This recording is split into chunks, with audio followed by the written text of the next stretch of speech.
ሰላም ሰላም ጤና ይስጥልን ውድ የጋት ሚዲያ ቤተሰቦች እንደያላችሁበት ሀገር የሰዓት አቆጣጠር እንደምን አላችሁ እንደምን ቆያችሁ። ይህ ዘወትር በሰዓት ወደ እናንተ የሚደርሰው ጋት ውሎ አጫጭር መረጃ ፕሮግራማችን ነው። ዘወትር እንደምታደርጉት ላይክ አድርጉ፣ ሼር አድርጉ፣ ሀሳብ አስተያየታችሁን አካፍሉ፣ የጋት ሚዲያ ሜምበር ሁኑ።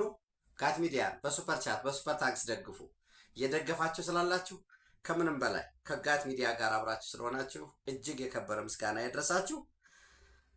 ሶስት አጫጭር መረጃዎች አሉኝ። ከዛ በፊት እንግዲህ አዲስ አበባ ከኒውዮርክ ከጄኔቫ በመቀጠል ሶስተኛ የዓለማችን የፖለቲካ የዲፕሎማሲ መናኸሪያ ከተማ ነች። ሃርድ ፋክት ነው ይሄ፣ ምንም ብዙ ትንተና የሚያስፈልገው አይደለም።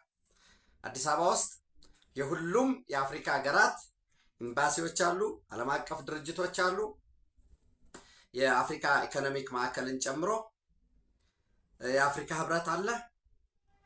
ትልልቅ በአፍሪካ በዓለም ተወዳዳሪ ግዙፉ የኢትዮጵያ አየር መንገድ ያለበት፣ ለመካከለኛው ምስራቅ፣ ለደቡብ ሳውስ ኮኦፕሬሽን፣ ለብሪክስ ማዕከል የሆነ ከተማ ነው።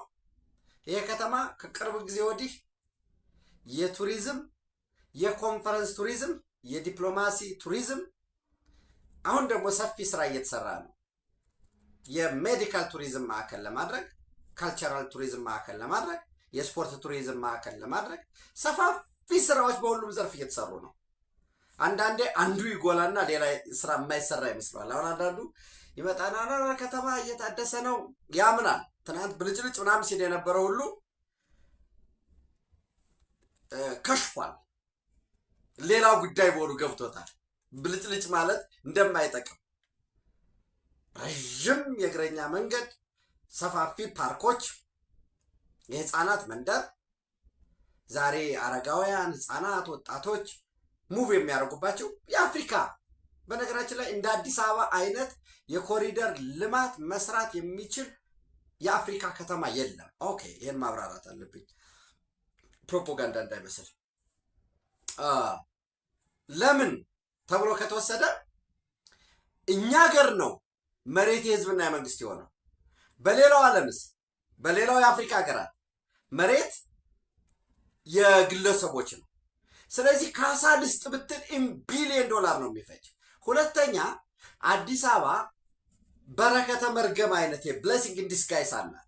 በአብዛኛው 67% የሚሆኑ የፈረሱ ቤቶች ካዛንቺስ ብትሄዱ፣ ፒያሳ ብትሄዱ አይመጡ። እኔ የግለሰብ ቤቶች አልፈረሱም፣ የድርጅት ቤቶች አልፈረሱም፣ የንግድ ተቋማት አልፈረሱም እያልኳቸው አይደለም። በአብዛኛው ግን ወይ የኪራይ ቤቶች ናቸው፣ ወይ የቀበሌ ናቸው፣ ወይ የመንግስት ተቋማት ናቸው።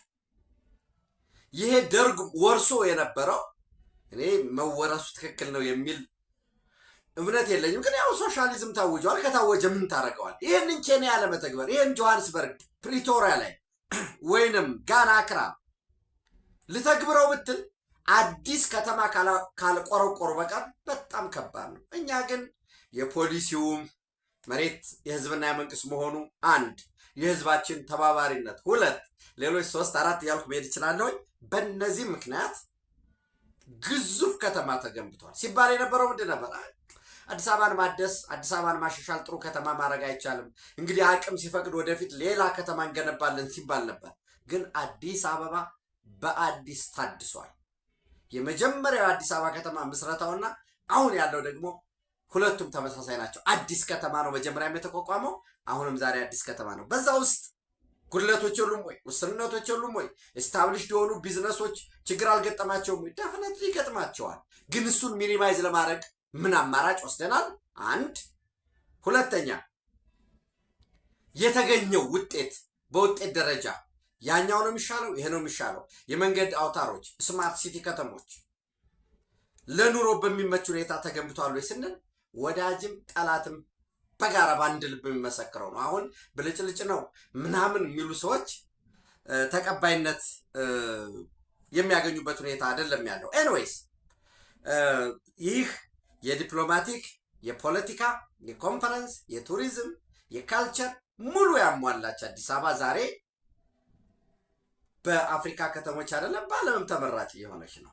ስለዚህ በዚህ ሳምንት በሙሉ ነገ የካቲት 4 እና 5 ከየካቲት 4 እስከ 5 የአፍሪካ ህብረት 48ኛው መደበኛ አስፈጻሚ ምክር ቤት ስብሰባ ይካሄዳል። የሁሉም የአፍሪካ ሀገራት የሌሎች ተቋማት በኢጋድም በኦአይሲም እነዚህ ቀጠናዊ የሳድክን ጨምሮ እንግዲህ በመቶዎች የሚቆጠሩ የውጭ ጉዳይ ሚኒስትሮች፣ መንግስታዊ ኃላፊዎች፣ የሚዲያ ተቋማት፣ የግዙፍ ዓለም አቀፍ ተቋማት መሪዎች ወደ አዲስ አበባ እየመጡ ነው። የኢትዮጵያ ህዝብም የአዲስ አበባ ህዝብ በጨዋነት እንኳን ወደ ከተማችሁ መጣችሁ በሚል በጨዋነት እያስተናገደ ነው ያለው።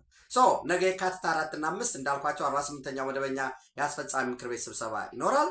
የካቲት 6 የጣሊያን አፍሪካ የጋራ ጉባኤ ስብሰባ ይደረጋል። በዚህ የጣሊያን ጠቅላይ ሚኒስትር ጆርጂያ ሚሎኒ፣ ክቡር የፌዴሪ ጠቅላይ ሚኒስትር ዶክተር አብይ አህመድ፣ ሌሎችም ተጋባዦች የተባበሩት መንግስታት ድርጅት ዋና ጸሐፊ በተመሳሳይ ወደ ኢትዮጵያ እንደሚመጡ ነው የሚጠበቀው። ኤኒዌይስ የካቲት 6 እሱ አለ። የካቲት 7 ደግሞ 39ኛው የአፍሪካ የመሪዎች ጉባኤ ይከናወናል። አዲስ አበባ፣ ኢትዮጵያ፣ ምስራቅ አፍሪካ፣ የቀይ ባህር ቀጠና ትልልቅ ቀጠናዊ፣ ዓለም አቀፋዊ፣ አህጉራዊ የሆኑ ኢቨንቶች እየተከናወኑ ነው ያሉት። እንግዲህ ጉተሬዝ ይመጣሉ እንዳልኳችሁ። በዚህ ጉተሬዝ በሚመጡበት ጊዜ አንድ የሚጠበቀው በኢትዮጵያና ኤርትራ መካከል ባለው ግጭት ዙሪያ፣ በአፍሪካ ቀንድ ዙሪያ፣ በቀይ ባህር ቀጠና ዙሪያ ኦፍኮርስ ባኩ ላይ በነበረው ኮንፈረንስ እነኚህ ላንድ ሎክድ የሆኑ አገራት ሲያክሰስ ያስፈልጋቸዋል የሚል አጠቃላይ ውሳኔም ተወስኗል። ያ ውሳኔ ብቻም ሳይሆን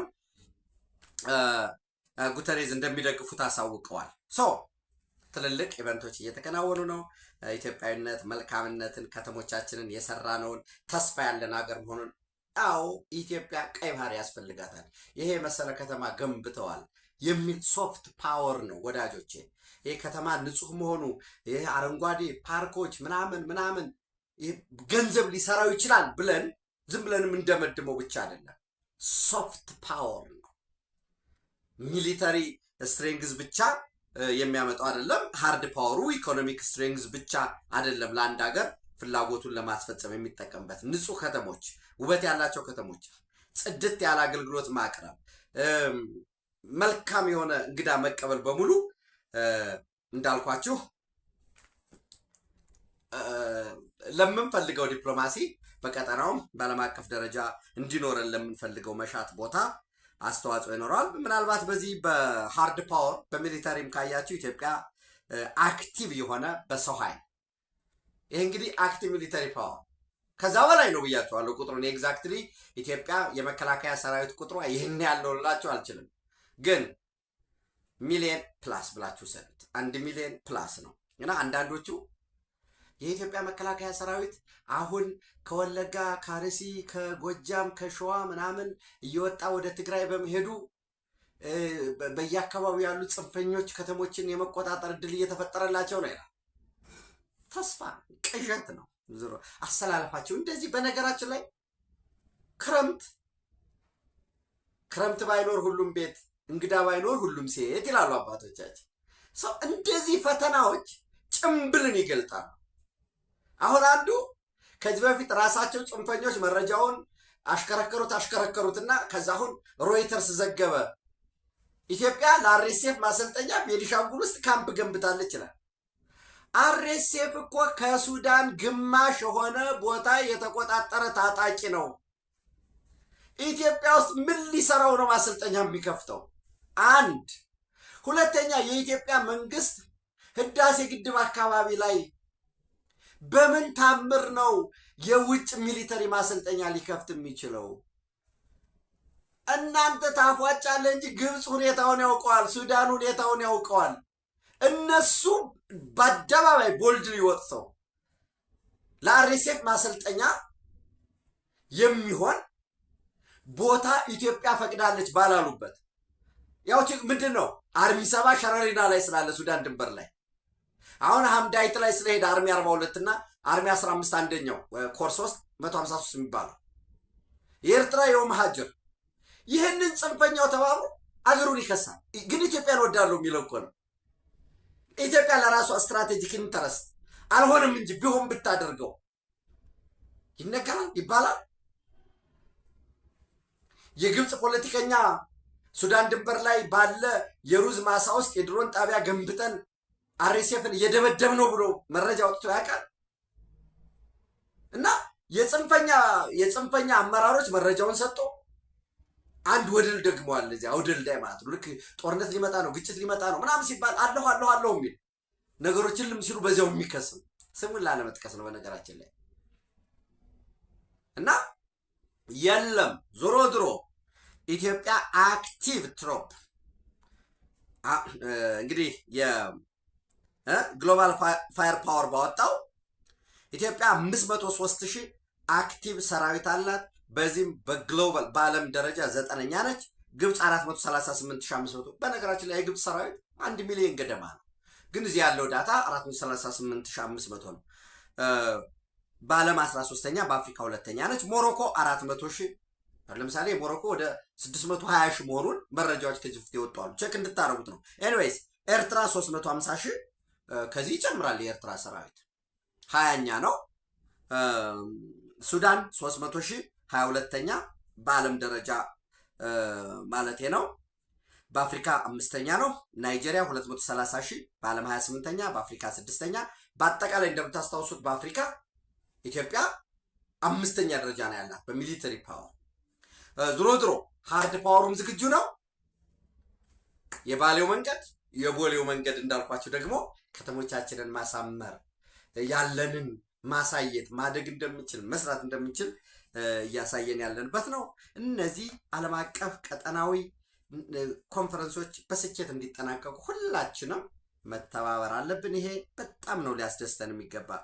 በዚህ በተመሳሳይ አንዱ መረጃ ምን ብያቸዋለሁኝ፣ ሽሬ ላይ ተመስገን የሚባል ሆቴል ላይ ስብሰባ አድርገው ነበር ብዬ ነግሬያቸዋለሁኝ። በዛ በስብሰባ ሻቢያም ግብፅም ፋኖም ሸኔም በሙሉ ሊያግዘን ነው፣ ተባብረን ወደ ውጊያ እንገባለን፣ በዚህ ውጊያ በሙሉ አርሚዎች ዝግጁ ይሁኑ፣ ለውጊያ አስፈላጊው ዝግጅት ይደረግ እና ኤግዛክትሊ ቀኑን ብያቸዋለሁ። የተነሳ ሀሳብ ነው። ያው ትናንትም ከትናንት በስቲያም ስለምትከታተሉኝ በሚል ነው። የካቲት 7 እንግዲህ የአፍሪካ ህብረት ስብሰባ የሚጀመርበት ቀን ነው። በዛ ቀን ዓለም አቀፋዊ ትኩረት ለማግኘት ጦርነት ሊከፍቱ ይችላሉ የሚል አለ።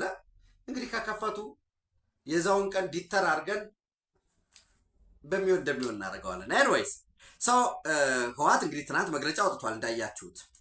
ለሌላ ደም አፋሳሽ ጦርነት ሊከፍትብኝ ነው የፌዴራል መንግስቱ፣ ከዚህ ሊታቀብ ይገባል ወዘተረፈ እያሉ ነው። ነገር ግን የትግራይ ህዝብ ደግሞ ያውቃል። ተንቤን፣ ሽሬ፣ አክሱም፣ ጽምብላ ይሄ አስገደ ጽምብላን፣ ላላይና ታህታይ ዲያቦን፣ በተመሳሳይ ሽሬ፣ ጨርጨር፣ አላማጣ፣ ማይጨው እስከ መሆኒ ደግሞ ሰብስበው አንደኛ ለየካቲት 11 ገንዘብ ማዋጣት አለበት። በየግዳጅ የተቀመጣለ። ሁለተኛ ጦርነት አይቀርም፣ ወደ ጦርነት ልንገባ ነው። በዋነኝነት እዚህ በማዕከላዊ ትግራይ የሚገኙ ዞኖች እነዚህ እነ ተንቤን፣ ሽሬ፣ አክሱም፣ አስገደ ጽምብላ፣ ላላይና ታህታይ ዲያቦ እነሱ ሰብስበው ህዝቡን በግዳጅ እየሰበሰቡ ጦርነት አይቀርም፣ ወደ ጦርነት ልንገባ ነው። ኤርትራ፣ ግብፅ፣ ሱዳን ፋኖ ከጎናችን ናቸው። በጋራ እናጠቃዋለን። መከላከያ እየተሸነፈ ነው። ያው የሚያራግቡትም እያያችሁ ነው። ደቡብ ጎንደርን በሙሉ ተቆጣጥሯል። አሁን ደግሞ በቀጣይ ሙሉ ተቆጣጥረን ከፊትም ከኋላም ሎጂስቲክሱን ቆርጠን ድል በእጃችን ነው። ምክንያቱም ፋኖን ኦልሬዲ አመቱን ለባለፉት 3 ዓመታት ፋኖ በህዝብ ጥያቄ ስም የተደበቀ የሻቢያ ሰዎች የሚመሩት ዘይዝፉ ኢዲየት የሚሏቸው ትንሿ የዛ ተለላኪዎች ግን የአማራ ህዝብ ጥያቄ ወልቃይት ጠገዴ የነበረ አሳልፎ እየሰጠ ነው። አሁን እዚህ ላይ ብዙ እያብራራን ጊዜ አንፈጅም። የአማራ ህዝብ እንዴት ነው የሚረዳው? ምንድን ነው ማድረግ ያለበት? ታሪካዊ ሽንፈት በታሪክ ፊት እንዴት ሊሆን ይችላል? ነገ ከነገ በስቲያ ማህበራዊ ረፍቱ፣ ደምለሰው፣ ብቀላ ወዘተረፈ ካልሆነ በቀር ትረስትሚ የሆነ ሰፈር ትስ ትችላለህ። ይህንን ተቆጣጠር ነው ምናምን ይህንን ይዘናል ወደፊት አድቫንስ እያደረግን ነው። መከላከያ ሲወጣ ሂደህ ትቆጣጠራለህ። በቅጥረኝነት በነፍሰ ገዳይነት የምታደርገውን ታደርጋለህ። መከላከያ ሲመጣ ምን እንደሚሆን እናውቀዋለን። ይሄ ነው ወይ የሚጠቅመው? በታሪክ ፊት ልክ የሀፓ ኢትዮጵያ ከዚያድ ባሬ ወረራ ጋር ስትፋለም ከኋላ ይወጋ እንደነበረው የታሪክ አተላውነ ትቀራለህ እንጂ የትም አትደርስም። ዞሮ ዞሮ ኤርትራ፣ ግብፅ፣ ሱዳን ፋኖ ከጎናችን ናቸው። በጋራ ተነስታችሁ መክቱ። 100% ድል እናደርጋለን። ጦርነቱ ላይ ያልተሳተፈ ትግራዋይ ግን በትግራይ መሬት እንዲኖር አንፈቅድም እያሉ ይህ ቅስቀሳ በክፍለ ህዝብ አደራጅተው ሰፊ ዘመቻ ቅስቀሳ እያደረጉ ነው። በተመሳሳይ ለምሳሌ አዲጉዶም ላይ በባለፈው በጠለምት ጦርነት በአግባቡ አልተዋጉም። ውጊያ አበላሽተዋል። ከምሽግ ጠፍተዋል። ቲፒኤፍን ለመቀላቀል አስበዋል። ለሌሎችም ቲፒኤፍ ወንድሞቻችን ናቸው፣ ከወንድሞቻችን ጋር መዋጋት የለብንም የሚል ዘመቻ ከፍተዋል። ከምሽግ ከተሰጣቸው ምሽግ ወጥተው ወደ ቤታቸው ሊሄዱ ሲል ይዘናቸዋል። ከወንድሞቻችን ጋር አንዋጋም፣ ከቲፒኤፍ ጋር አንዋጋም በሚል በደንብ በአግባቡ አልተዋጉም የተባሉ 371 እደግመዋለሁ ቁጥሩን 371 የህወሓት ታጣቂ አባላት ወይም ራሳቸውን ቲዲኤፍ ብለው የሚጠሩት አዲጉዶም ውስጥ ታስረዋል። የህወሓት ታጣቂ አንዋጋም እያለ ከሻዕቢያ ጋር ሆነን አንዋጋም። እናንተ ኢመደበኛ የሆነ ኃይል አሰማርቶ ወልቃይት ጠገዴን የትግራይን ይህን ያህል 40% የሚሆን ግዛቷን ይዟታል ምናምን ትላላችሁ። ከሆነስ ይህንን ያደረገውን ከፋኖ ጋር እንዴት የትግራይ ጄኖሳይድ ዎች የሚባለው ይህን ያህል አድርጓል ያለውን ከሻዕቢያ ጋር አንሆንም እያለ ህዝቡ እየተቃወመ ነው። ኦፕሬሽን ሲጀመር ምን ታምር እንደሚፈጠር ታዩታላችሁ። በ2 ሳምንት ነው ያኔ የሰሜን እዝን የአገሪቱን ትልቅ ግዙፍ ኃይል ከጥቅም ውጭ ያደረገን ኃይል በ2 ሳምንት ነው። አሁን እንደባለፈው በ2 ሳምንት መቀሌ ሲገባ 2 ሳምንት አይፈጅም። ጀስት 2 ዴይ 2 ቀን ሲገባ እንደባለፈው ዩኒፎርምህን አውልቀ በየሰፈሩ የምትገባበት እድል የለም። ያ የሆነ ሌሎች ጉዳዮች በዚያ ዝርዝር ውስጥ አልገባም ማለት ነው። ከዛ ባለፈ የዚህ ዘመን ጦርነት እንደምታውቁት ምሽግ ቆፍረህ ተራራ ይዘህ ምናምን ድንጋይ እያንከባለልክ ከዚህኛው ወደዛ ከቆንጥር ቆንጥር እየዘለልክ ምሽጎችን በጸረ ሰውና በጸረ ተሽከርካሪ ይዘህ ምናምን ትዋጋበት አይደለም። እሱ ዜሮ ነው እያልኳቸው አይደለም። ክላሲክ ነው። ዛሬ ውጊያው ከቴህራን ቴልአቪቭን እንመታለን በሚል ቴክኖሎጂ ነው፣ ሶፊስቲኬሽን ነው። ኢትዮጵያም የአቅሟን የዘመኑን ቴክኖሎጂ ታጥቃለች። ፕራውድሊ ነው የምነግራቸው። የኤርትራ የአየር ክልል እንቅስቃሴ በኢትዮጵያ ውስጥ ነው ያለው። ልክ ታስራለ። የአየር ክልል እንግዲህ ማሰር ማለት ሰርቪላንስ ይሰራል፣ እየተሰራ ነው። ከየት ምጽዋ ምን መርከብ ነው መጥቶ ያረፈው? ምንድነው የወረደው? ከዛ መኪኖች ትራክ ጭነው ወደ የት ነው የሄዱት? ከዛ በተሳቢ የመጣ በህዝብ መኪና ተነቃቅሎ ወንበር የሚጫነው በሙሉ አንደ ሰርቪላንስ ነው። ኤንዌይስ የኢትዮጵያ ግን ከኤርትራ ጋር ጦርነት መግባት ለኢትዮጵያ ጎጅ ነው። ደፍነትሊ ለምን? ኤርትራ የሚያጣው ነገር የለም። ይወደቃል። ይህ የወደቀ ልክ አሁን ከአሳማ ጋር ትታገል አይደል የሚሉ ቢጥልህ ጭቃ ነው፣ ብትጥለውም የሚወደው ነው ጭቃ ነው። እኛ ቀጠናዊ ጉዳይ አለብን፣ ዓለም አቀፋዊ ጉዳይ አለብን። የቀጠናው አንከር ስቴት ነን። ነገር ግን ወደ ውጊያ ከተገባ የግድ ሆኖ ምሽግ ይዘን በዚህ በቃ እያጸዳን ምናምን ማነህ ምናምን ያሉ ከፊት ስትሄድ ከኋላ እያደራጀህ ምናምን ያ ብቻ አይደለም። ማርሽ የሚቀይሩ በሞት ቀጠና ውስጥ በሞት መንጋጋ ውስጥ ገብተው ሞትን ራሱ የሚገድሉ ማርሽ ቀያሪ የአየር ወለድ የልዩ ዘመቻ አባላት አሏት ኢትዮጵያ። ይህን ያለው ቁጥሩ ዝግጅታቸው ይሄ ነው፣ ስምሪቱ ይሄ ነው ልላቸው አልችልም። ዙሮ ስልጠናቸው ግን ውሃ ላይ መዝለልን ያካትታል። ውሃ ላይ መዝለል፣ ተራሮች ላይ መዝለል፣ በጦርነት ውስጥ በጦርነት ቀለበት ውስጥ እራሱ ጦረኛው ምሽጉ መሃል መዝለልን ያካትታል። እንግዲህ የልዩ ዘመቻዎች እዝ ማሰልጠኛ 65ኛ ዓመቱን በቀጣይ ከየካቲት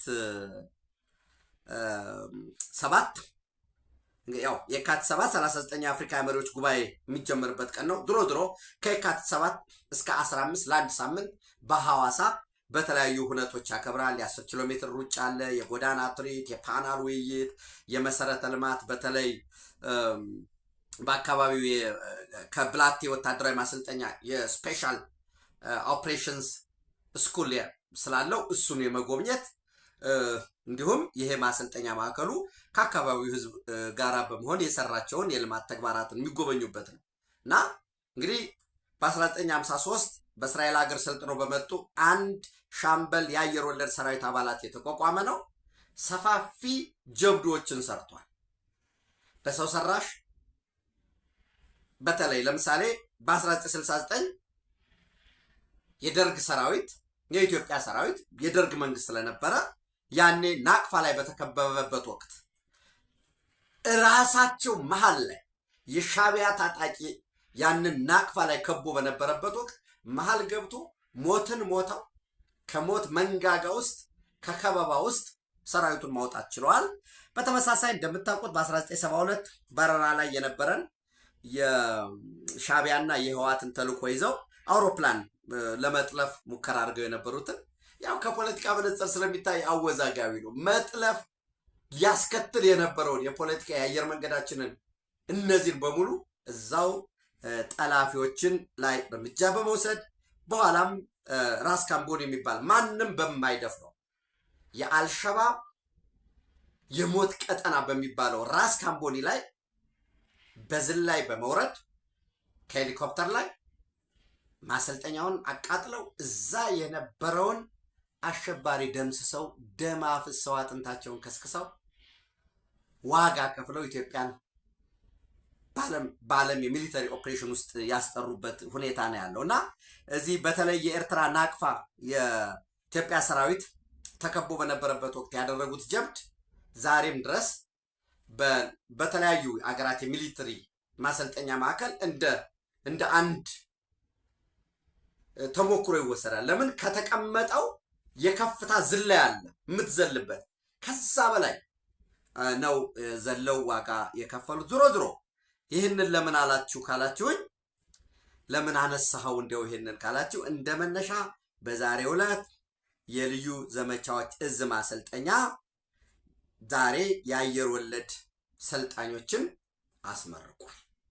በውሃ ላይ የሚዘሉ በሁሉም መልክዓ ምድር ላይ የሚዘሉና ኢትዮጵያ የሰጠቻቸውን ተልዕኮ ለመወጣት ቁርጠኛ የሆኑ የአየር ወለድ ትምህርት ቤት ምክትል አዛዥ ለውጊያ ድጋፍ አገልግሎት ሻለቃ ደጀኔ ረጋሳ ትምህርት ቤቱ ነባር የአየር ወለዶችን አዲስ አይደሉም፣ ነባር የአየር ወለዶችን በቀንና በሌሊት ከአየር በፓራሹት በመሬትና በውሃ ላይ ዝላይና በልዩ ግዳጅ አፈጻጸም ዙሪያ ስልጠናዎችን ሰጥቷል።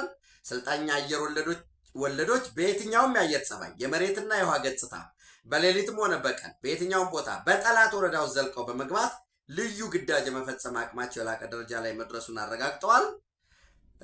በዚህ በምረቃ ፕሮግራሙ ላይ በመገኘት ለተመራቂዎች የደረት ክንፍ በራሪ ነብር የደረት ክንፍ በማልበስ የስራ መመሪያ የሰጡት የልዩ ዘመቻዎች እዝ አዛዥ ሌተናል ጄኔራል ሹማ ብደታ የክፍሉን ታሪካዊ አመጣጥ ለሰልጣኞች በማብራራት አስቀድሜ ያልኳችሁ በ1953 ከእስራኤል ሀገር ሰልጥነው በመጡ የተፈጸሙ ጀብዶችን እዚህ የሚጠቀሱ ሌሎችንም አብራርተው ምንድነው ያሉ ታሪካዊ አመጣጥ ለሰልጣኞች በማብራራት አየር ወለድ የማይደፈሩ ውስብስብ ግዳጆችን በመወጣት በድል እየፈጸመ እየደመደመ ሀገርን ያኮራ የታላላቅ መሪዎችና ጀግኖች መፍለቂያ መሆኑን አብራርተዋል።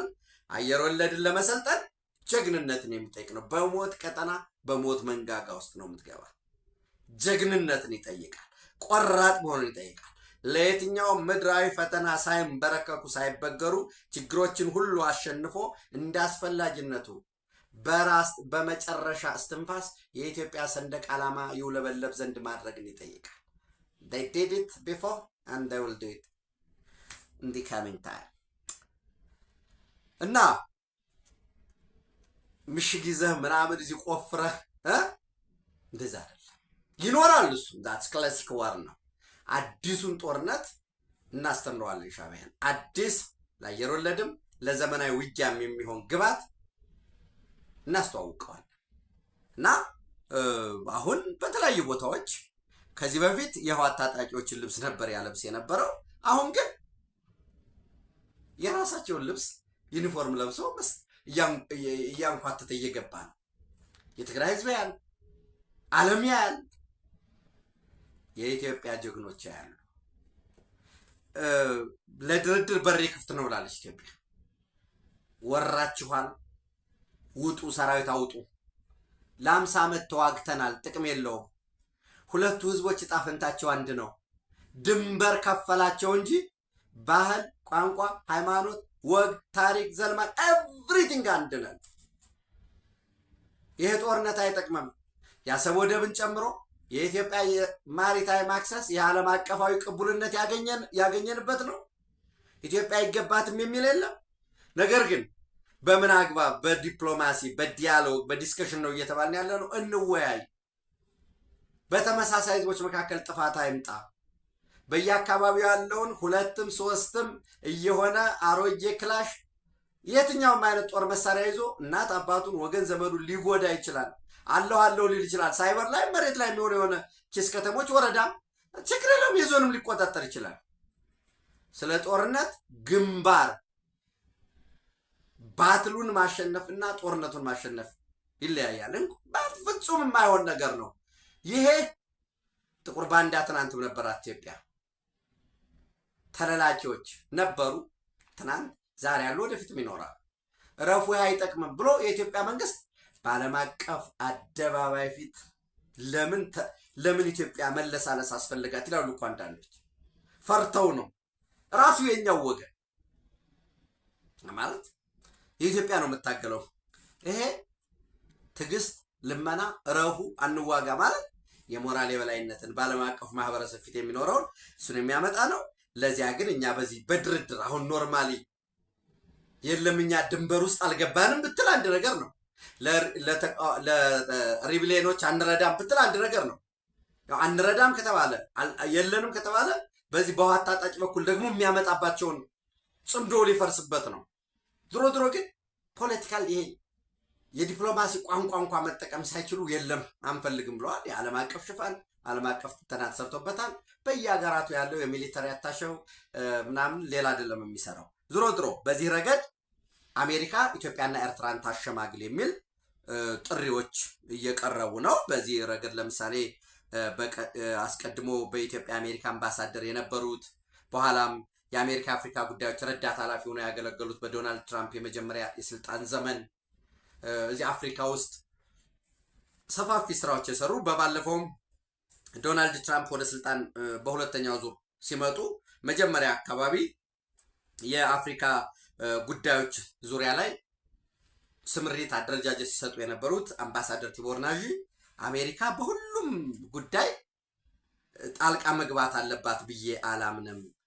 ምንድነው የሚለው? ዩኤስ ኢንቮልቭመንት ኢዝ ኖት ነሰሰሪ ኢን ኤቭሪ ኢሹ። እንዲሁ በሁሉም ጉዳይ የአሜሪካ ጣልቃ መግባት አስፈላጊ ነው ብዬ አላምንም። but the risk of renewed conflict between Ethiopia and Eritrea demands US attention። ነገር ግን ሌላ ደም አፋሳሽ ጦርነት በኢትዮጵያና በኤርትራ ከመከፈቱ ከመኖሩ በፊት አሜሪካ ትኩረት ልትሰጠው ልታደራድር ይገባል ይላሉ። ኢትዮጵያ is asking for discussion on a number of critical issues። ኢትዮጵያ አወያዩ እንደራደር ብላ ተደጋጋሚ ጥሪ አቅርባለች ይችላሉ። ይሄንን ዶክተር ጌዲዮን ጢሞቴዎስ የኢትዮጵያ ውጭ ጉዳይ ሚኒስትር የጻፉትን ደብዳቤ በትዊተር ገጻቸው አያይዘው ይሄ ነው የዲፕሎማሲ ስኬት ማለት፣ ይሄ ነው ማሸነፍ። እኛ አሸንፈን ነው የምንዋጋ፣ እነሱ ተሸንፈው ነው ወደ ውጊያ የሚገቡ። ነገ ውጊያው ሲጀመር እኛ እኮ አልገባንም አልረዳንም ነበር ምናምን ብትል የሚያዳምጥህ የለም። Ethiopia is asking for discussion on a number of critical issues and such negotiation need high level support። የላቀ ድጋፍ ያስፈልገዋል። war would be unimaginable በሚል ያስቀመጡታሉ። አሜሪካ ኢትዮጵያና ኤርትራን ታሸማግል የሚል ሌሎችም ኦፍ ኮርስ አይ ቲንክ እዚህ መናገር ብዙ እየተሞከሩ ያሉ አሉ። በመሪዎች ደረጃ ይህንን እንፈታለን በሚል እየተንቀሳቀሱ አሉ። በኢትዮጵያ በኩል እኛ ጦርነት አንፈልግም። እያጓጓን ያለ ልማት አለ። ትንሽ ስንሰራ የበለጠ እንደምናድግ እያሳየን በሀገራችን ተስፋ እያጫን ስለሆነ ውጊያውን አንፈልግም። ተገደን ወደ ውጊያ ከገባን ግን የኤርትራን ሰራዊት ከድንበር አውጥተን አንመለስም። የራሳችንን 100% ፍላጎታችንን ሳናሳካ ወደኋላ የሚታጠፍ ኃይል የለንም። ይህን ወቁ ተብሎ መልእክት ተሰጥቷል። ልክ እንደ ዶንባስ፣ እንደ ኬርሶን፣ እንደ ዛፖሪዥዣ፣ እንደ ሉሃንስክ በገባንበት ሁሉ እነሱ የውሸት ሪፈረንደም አድርገዋል። እኛ የሀቅ ሪፈረንደም እያደረግን እንጠቀልለዋለን። ጀስት ትረስት ሚ። እኛ የጠየቅነው 50-60 ኪሎ ሜትር ማሪታይም አክሰስ ነው። ከአሰብ ጀምሮ እስከ ጅቡቲ ድንበር ድረስ እንጠቀልለዋለን።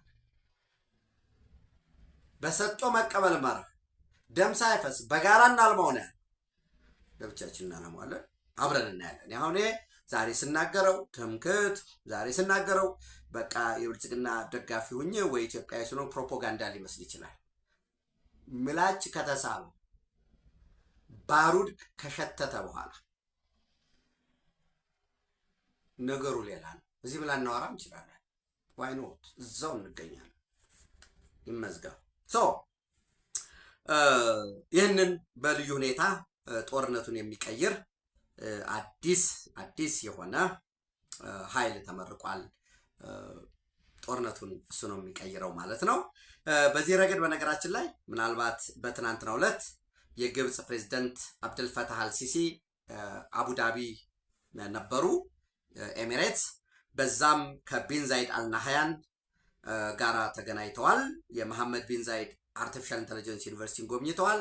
ትናንት በስፋት ገብተንበታል። ዛሬ የግብፅ ፕሬዝዳንት ጽሕፈት ቤትም ሌሎች የሚያወጡትም ትናንት የተነተነውን ነው። የሶማሌላንድ ጉዳይ፣ የዚህ ሪኮግኒሽን ጉዳይ፣ በተለይ በቀይ ባህር ቀጠና የቀይ ባህር ተዋሳኝ ያልሆኑ ሌሎች ሪጂናል ፓወር እየመጡ ነው የሚለው አንደኛው እስራኤል ነው፣ ሁለተኛው ኢትዮጵያን ነው። የጋዛ ጉዳይ በተለይ ሁለተኛው የሰላም ዙር የቦርድ ኦፍ ፒሱ፣ የናይል የወተር ሴኪሪቲ ጉዳይ፣ ሶማሊያን ሚዲየት የማድረግ በተመሳሳይ በሜዲትራኒያን ጠረፍ በኩል የስዊዝ ካናል ፍሪ ትሬድ ዞንን ይዞ በቢሊዮን ዶላር መድባ ዩናይትድ አረብ ኤሚሬት እየሰራች ነው። የቅንጦት መዝናኛዎችን ጨምሮ ያንን የበለጠ ድጋፍ እንድታደርግ ዩናይትድ አረብ ኤሚሬት ደግሞ ካሽካው በጣም ብዙ ገንዘብ ለግብፅ ትሰጣለች እና በዛ ጉዳይ በሱዳን የሰላም ጉዳይ አንድ ኳድ አራቶቹ ሳውዲ፣ ኢጅፕት፣ ዩናይትድ አረብ ኤሚሬት፣ ዩኤስኤ ስለሆነ የሁለትዮሽ ጉዳይና ምናልባት የፕሬዝደንት ጽሕፈት ቤት አልጠቀሰውም እንጂ አልጄሪያንና ዩናይትድ አረብ ኤሚሬትን የማሸማገል ፍላጎት እንዳላቸው ከሌሎች ትንተናዎች ያዳመጥኩት ጉዳይ አለ። እንግዲህ ይሄ ባለበት ሁኔታ እስራኤል ደግሞ ግብፅ ከተለያዩ ሀገራት ጋራ እየተስማማች ከሳውዲ አረቢያ፣ ከፓኪስታን፣ ከኳታር፣ ከራሷ ከሶማሊያ አቅሟን እያደረጀች ነው። ሚሊተሪ ስትሬንግዟ እያደገ ነው። ይሄ ደግሞ ለእስራኤል ስጋት ነው የሚል በተደጋጋሚ ይነሳል። በዛሬው ዕለት የእስራኤል ጠቅላይ ሚኒስትር ቤንጃሚን ኔታንያሁ ወደ አውሮፕላን ወደ ዋሽንግተን ጉዞ ከመጀመራቸው በፊት ከጋዜጠኞች ጋር ቆይታ አድርገው ነበር። ምን ይላሉ? አሁን ወደ አሜሪካ ሊሄድ ነው። ይሄ 7ኛ ጉዞዬ ነው። እንደ መሪ ከዶናልድ ትራምፕ ጋር ጠንካራ ግንኙነት አለን። ይሄ ደግሞ ያ ወርቃማው የማይረሳው ታሪካዊ ሁኔቱን ዶናልድ ትራምፕ እኛን የጎበኙን እና ቼኔስት ላይ ንግግር ማድረጋቸው ሳይረሳ ይሉና አሁን የምሄደው ይሄ 7 ጊዜ ወደ ስልጣን ከመጣ በኋላ እኮ ነው። በአንድ ዓመት እኮ ነው። ጃንዋሪ 20 አይደለ አንድ ዓመት የሞላው? አሁን ፌብሩዋሪ ምናምን፣ ዛሬ ፌብሩዋሪ 10 ዓመት ከ10 ቀን ውስጥ 7 ጊዜ ወደ አሜሪካ ሄደዋል ቤንጃሚን ኔታንያሁ። አሁን ምንድን ነው የሚሉት? 6 ጊዜ ሄደዋል። አሁን ለ7ኛ ጊዜ ነው የሚሄዱት እና ይሄ ልዩ ቅርርባችንን እንደ መሪ በእኔና በቤንጃሚን ኔታንያሁ መካከል እንደ ሀገር ደግሞ በእስራኤልና በአሜሪካ መካከል ያለውን ያሳያል። የምሄደው በጋዛ ጉዳይ ለመምከር ነው አንደኛ፣ ሁለተኛ ደግሞ በቀጠናው ጉዳይ ለመመካከር ነው፣ በሶስተኛ ደረጃ በኢራን ድርድር ጉዳይ ላይ ነው። ስለዚህ አሜሪካና ኢራን መደራደር የሚፈልጉት በኒውክሌር ኢንሪችመንት ነው። ነገር ግን እስራኤል ደግሞ በፍጹም በባለስቲክ ሚሳይሉ መደራደር አለብን፣ ከ300 ኪሎ ሜትር በላይ የሚሄድ ከሆነ እኔን አታክ ያደርጉኛል የሚል ስጋት አላቸው። በዚህ ጉዳይ ላይ እንወያያለን በሚል ያቀረቡት አለ። ምናልባት ዘ ፕራይም ሚኒስትር ኦፍ እስራኤል ገጹ ላይ የለጠፈው ምንድን ነው የሚለው? ፕራይም ሚኒስተር ቤንጃሚን ኔታንያሁ prior to his departure for a diplomatic visit to Washington, I am now leaving for the United States for my 7th trip to meet with President Trump since he was elected for a second term. This, of course, does not include his unforgettable visit to Israel and his speech in the Knesset. Iluna, I think this reflects the uniqueness of the extraordinary relationship that we have with the United States, that I personally have with the President, that the state of Israel has with the United States, unprecedented in our history. La, ይሄ የቤንጃሚን ኔታንያሁ የአሜሪካ ጉብኝት አጠቃላይ በቀጠናው በጋዛ ጉዳይ፣ በቀይ ባህር ጉዳይ፣ በሪጂናል ፓወር ጉዳይ ላይ የሚኖረውን ውሳኔ የሚወስን ይሆናል። በሶማሊያ ጉዳይ በዚህ ረገድ እንደምታውቁት ከዚህ በፊት እንደምታውቁት ምላችሁ ከዚህ በፊት ተደጋጋሚ ስለሰራንበት ነው። ቢጃር ግሩፕ የሚባል በ2024 ኮንትራቱ አልቋል። በ2024 መጨረሻ ነው ኮንትራቱ አልቆ እንደገና በአሜሪካ የሶማሊያ ኤምባሲ ነው የቀጠረው በአንድ ለ2 ዓመት አይደል የቀጠረው በ1.2 ሚሊዮን ገደማ በወር $50,000። በተመሳሳይ ሶማሌላንድ ቲንክ ታንክ ግሩፕ ቀጥራለች ኔስት ፖይንት የሚባል። ይሄ ኔስት ፖይንት በታዋቂው ጆን ቶማስ የሚመራ ነው። ጆን ቶማስ ደግሞ በዶናልድ ትራምፕ ምርጫ ቅስቀሳ ወቅት ከፍተኛ የሆነ ገንዘብም ኮንትሪቢዩት ያደረገ ሎቢ ያደረገ ነው። የኔስት ፖይንት 3 ተልዕኮ ሰጠውታል። አንደኛ ሶማሌላንድ እውቅና እንድታገኝ የዲፕሎማቲክ ሪኮግኒሽን የሚባለው፣ ሁለተኛ ኢኮኖሚክ ሰልፍ ሪሊያንስ ላይ ባለሀብቶችን ኢንቨስተሮችን መሳብ ወደ ሶማሌላንድ ወደ ሀርጌሳ በተለይ ከፖርትና ከዚህ ጋር የተያያዘ፣ በሶስተኛ ደረጃ ደግሞ ከሶማሊያ በኩል የሚነሱ ክሶችን እንዲያስተባብል ዲፌንድ እንዲያደርግ በሚል ኔስት ፖይንት የቀጠሩበት ሁኔታ አለ። እንግዲህ በቀጣይ ጊዜያት 1-2 ሀገር ለሶማሊላንድ እውቅና የሚሰጥ ከሆነ በተለይ ከግሪክ፣ ከህንድ፣ ከሳውት ሱዳን፣ ከኬንያ የሚጠበቁ ጉዳዮች አሉ። አድፍጠው የሚጠብቁ አሉ። የነዚህ ጉዳይ አጠቃላይ ቤንጃሚን ኔታንያሁ የአሜሪካ ጉብኝት የመካከለኛው ምስራቅ የቀይ ባህርን የናይልንም ጉዳይ የሚወስነው ይሆናል። የእስራኤል ወደ ሶማሌላንድ በርበራ መምጣት እጅግ ከፍተኛ ስጋት እየፈጠረባት ያለው ግብጽ በርበራ ላይ ሚሊታሪ ቤዝ ከኖረ ከኢትዮጵያ ጋር አሊያንስ ይፈጥራሉ። ገርድ አሁን ተገንብቷል። ነገ ደግሞ የኢትዮጵያ ሚሊታሪ ካፓቢሊቲ እያደገ ከመጣ ትልቅ ስጋት ይፈጠርብኛል በሚል ነው። አይቀርም ከዚህ ከእስራኤል ከዌስት ባንክ ጋር እየተያያዘውንም እንደሚያስረዱ ይጠበቃል። ዶናልድ ትራምፕ በፍጹም ወደ ዌስት ባንክ የምታደርገው መስፋፋት ትክክል አይደለም በሚል ተቃውመዋል። በነገራችን ላይ በዚህ ረገድ ከኦሪት ዘፍጥረት ጋር አጣቅሰን ትንሽ ያለችኝ ንባብ ከዚህ ከዌስት ባንክ ጋር በተለይ ይሄ የአብርሃም መቃብር ለባለቤቱ ስትሞት ከገዛው ጋር ተያይዞ አንድ አጫጭር መረጃዎችን ወደ እናንተ አደርሳለሁ። ሌሎችንም ጉዳዮች ወደ እናንተ አደርሳለሁ። ሼር፣ ላይክ፣ ሰብስክራይብ አድርጉ። ጋት ሚዲያ እንደግፉ። በሱፐር ቻት በሱፐር ታንክስ። ኢትዮጵያ በክብር ለዘላለም ትኑር። ታንክ ዩ